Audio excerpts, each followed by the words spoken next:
Écoute-moi, oh Dieu, et connais mon cœur. Éprouve-moi, connais mes pensées.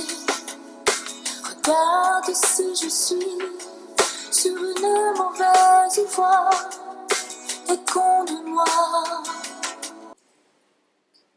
Est-ce que Dieu accepte qu'on vive ensemble sans mariage? Je vous pose la question. Je veux vous répondre. Je vais vous lire dans Hébreux chapitre 13, verset 4.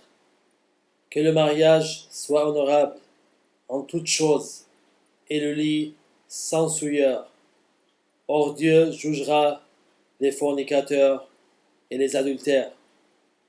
Le mariage soit honorable. Le mariage, Dieu, il a honoré en toutes choses. Et le lit, c'est sans souillure. Mais Dieu jugera les fornicateurs et les adultères.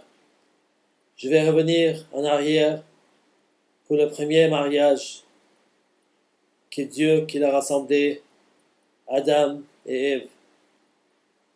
Je vais vous lire dans Genèse chapitre 2, verset 18. Après, je continue de 21 jusqu'à 24. L'Éternel Dieu dit, « Il n'est pas bon que l'homme soit seul. Je lui ferai une aide semblable à lui. » Alors l'Éternel Dieu fit tomber un profond sommeil sur l'homme, qui s'endormit. Il prit une de ses côtes et referma la chair à sa place. L'Éternel Dieu forma une femme de la côte qu'il avait prise de l'homme. Il l'amena vers l'homme. Et l'homme dit, « Voici cette fois celle qui est os de mes os et chair de ma chair. On l'appellera femme, parce qu'elle a été prise de l'homme. C'est pourquoi l'homme quittera son père et sa mère, il s'attachera à sa femme, ils deviendront une seule chair. Et celle qui, Dieu qui rassemble, il n'y a pas un homme qui peut le séparer. » Alors, la fornication, c'est quoi? Je vais vous donner définition de fornication. Le terme fornication désigne un rapport sexuel entre deux individus non mariés entre eux. Alors, c'est pas permis de faire la fornication avant le mariage. Parce que Dieu, il a honoré que le mariage. C'est lui qui a fait le premier mariage. Et le lit, c'est sans souillure. Mais tout ce qui est fornicateur, sans mariage et les adultères, Dieu, il va les juger. C'est marqué dans l'Apocalypse, chapitre 21, verset 8. Mais pour les lâches, les incrédules, les abominables, les meurtriers, les fornicateurs, les poisonneurs, les idolâtres, tous les menteurs, leur part est dans les temps ardents de feu et de soufre. Ceci est la seconde mort. Alors, on ne peut pas changer la Bible. C'est nous qu'on change par rapport à la Bible. Il faut obéir à la Bible. Dieu, il dit tout ce qui est dehors de mariage, c'est fornication et adultère. Alors, si vous avez déjà commis, même si vous êtes marié maintenant, si vous avez commis des fornications, vous avez eu des rapports sexuels avant le mariage, il faut confesser au Dieu. Et si vous n'êtes pas encore marié, vous vivez ensemble, il faut légaliser. Et le Seigneur, il a donné des autorités. Dans Romains chapitre 13, versets 1 à 3, que toute personne soit soumise aux autorités supérieures, car il n'y a point d'autorité qui ne vienne de Dieu. Et les autorités qui existent ont été instituées de Dieu. C'est pourquoi celui qui s'oppose à l'autorité résiste à l'ordre que Dieu a établi.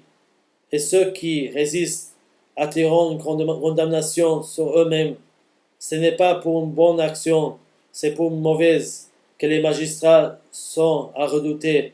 Veux-tu ne pas craindre l'autorité? Fais le bien et tu auras son approbation. Alors, Dieu il a donné plusieurs façons qu'on puisse légaliser notre mariage. En France, on a le mariage civil. Alors, légalisez votre mariage. Ne laissez pas ces péchés qui vous amènent à l'enfer. Jésus, il vous aime. Pour cela, il m'a donné, il m'a poussé par le Saint-Esprit que je vous parle.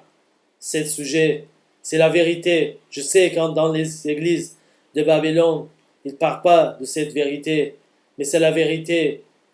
Il n'y a personne qui peut rentrer. Encore dans l'Apocalypse, chapitre 22, verset 15. Mais dehors seront les impudiques, les empoisonneurs, les fornicateurs, les meurtriers, les idolâtres, et quiconque aime et pratique le mensonge. Dans Éphésiens chapitre 5, verset 5. Car vous savez ceci, qu'aucun fornicateur ou impudique ou avare qui est un idolâtre n'a part à l'héritage du royaume de Christ et de Dieu. Et encore, dans 1 Corinthiens chapitre 6, verset 9-10, ne savez-vous pas que les injustes n'hériteront point le royaume de Dieu?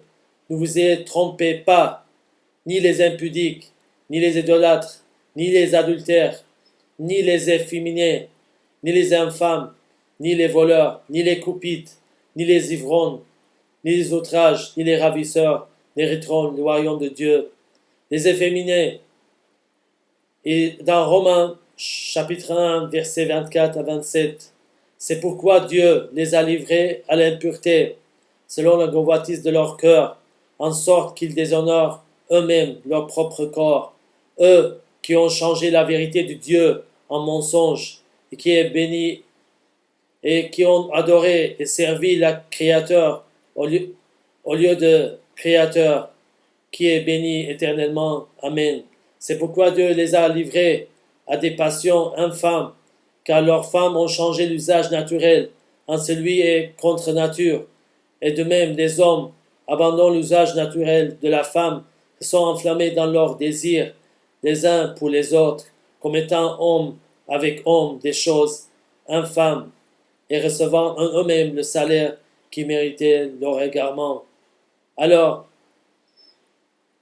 ni homosexuels, ni lesbiens, tous ces gens-là, ils ne peuvent pas hériter le royaume de Dieu. Pour cela, tout ce qui est sans mariage, c'est fornication et adultère. Ne vous trompez pas. Si vous avez déjà fait, confessez à Jésus, revenez à Jésus. Si vous croyant en Jésus, revenez à lui, confessez. Il vous attend. Il va vous pardonner. Il va vous donner nouvel cœur, nouvelle vie. Ne gardez pas ces péchés. Ne pensez pas en gardant, vous allez gagner. Vous allez perdre. Et même avant le mariage, il y a des gens qui disent c'est une période d'essai. Vous faites des fornications, vous vous appelez période d'essai. Il n'y a pas période d'essai. C'est sans mariage, c'est fornication. On ne peut pas changer la Bible. On change nous-mêmes par rapport à la Bible. Alors revenez au Seigneur, il vous attend. Il va vous nettoyer avec son sang. Il va vous laver de toutes vos fornications. Confessez à lui. Il n'y a pas d'autre qui peut vous donner la victoire sur toutes ces choses impudiques, impures. Il n'y a que lui, Jésus, qui peut vous donner la victoire sur les péchés, sur les fornications, sur les adultères. Alors revenez à Jésus, il vous attend. Il m'a délibéré de tous les péchés quand j'ai confessé à lui. Il m'a donné son Saint-Esprit. Il m'a rempli par le Saint-Esprit que je puisse vous donner et vous parler de la vérité. Que Dieu vous bénisse. Amen.